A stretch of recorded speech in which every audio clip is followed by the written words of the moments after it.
Namo Buddhaya. Good morning my students. Bertemu lagi dengan Miss Dwi. Pada hari ini anak didik Miss Dwi akan belajar tentang menolong tanpa pamrih.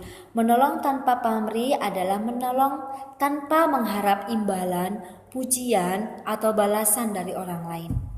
Nah, di sini Miss Dwi akan membacakan cerita mengenai pertolongan sejati atau pertolongan tanpa pamrih. Seorang anak perempuan berusia 8 tahun menderita sakit karena kelainan darah. Keluarganya mencari donor di mana-mana dan mendapatkan bahwa hanya adik laki-laki yang berusia 6 tahun yang bisa menyelamatkan hidup sang kakak. Dokter dan ibunya meminta kepada anak laki-laki itu apakah dia bersedia memberikan darahnya untuk menyelamatkan kakaknya. Anak laki-laki itu meminta waktu untuk memikirkannya. 2 hari kemudian, dia berkata kepada ibunya, "Mama, sekarang saya sudah siap." Mereka pun bersama-sama pergi ke rumah sakit. Dokter membaringkan anak laki-laki itu di sebelah kakaknya dan mengambil darah dari lengannya. Setelah diperoleh sebotol darah, dokter mengalirkan darah sang adik ke tubuh sang kakak yang terbaring lemah. Beberapa menit kemudian, sang kakak berangsur-angsur menjadi makin segar. Menyaksikan hal itu, sang adik memanggil dokter dan menanyakan sesuatu sambil berbisik agar tidak terdengar oleh kakaknya. "Dokter, apa saya akan langsung mati?" Anak itu rupanya tidak paham bahwa jika dia memberikan darah untuk menolong orang lain, itu hanya sebagian dari darahnya saja dan tidak akan membuatnya mati atau meninggal. Itulah sebabnya dia meminta waktu untuk mempertimbangkan apakah dia bersedia mati demi menyelamatkan hidup kakaknya. Nah, ini cerita mengenai menolong tanpa pamrih yang diberikan oleh seorang adik kepada kakaknya yang sedang sakit terbaring di rumah sakit. Nah, pertolongan sejati adalah pertolongan yang tanpa pamrih, yaitu pertolongan yang tidak mengharapkan balasan dalam bentuk materi ataupun pujian. Misalnya, jika teman kita sedang lapar, kita bagikan roti kepada dia tanpa memintanya untuk memberi kita sesuatu. Atau kita menyumbangkan dana ke wihara tanpa mengharap teman-teman memuji kita.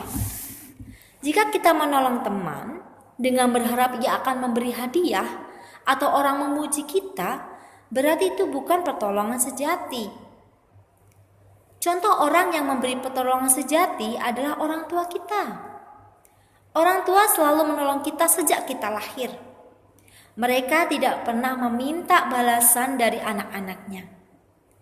Mama dan papa menolong tanpa meminta balasan dari anak-anaknya.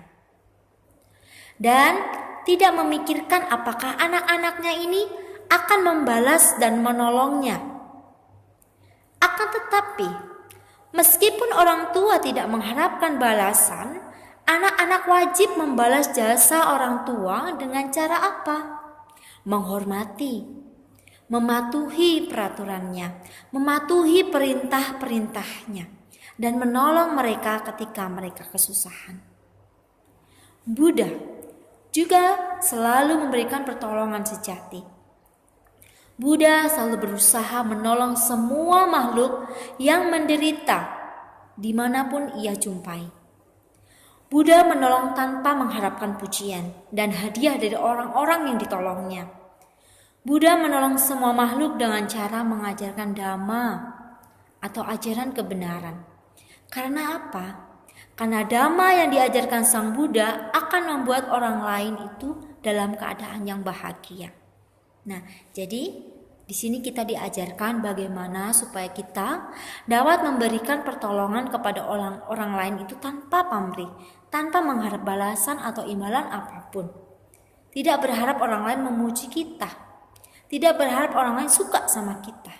Tapi kita ingat, kita menolong orang lain supaya penderitaan orang lain itu berkurang, supaya orang lain itu bahagia.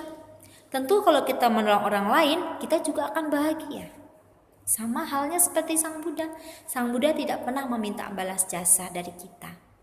Walaupun Sang Buddha sudah mengajarkan Dhamma, ajaran kebenaran, namun Sang Buddha bertujuan supaya kita bisa hidup bahagia dengan melaksanakan Dhamma atau ajaran Sang Buddha. Nah, ini saja materi dari Miss Dwi. Semoga bermanfaat. Sabi sata bhavantu sukhitata. Semoga semua makhluk hidup berbahagia. Sadu, sadu, sadu. Namo Buddhaya.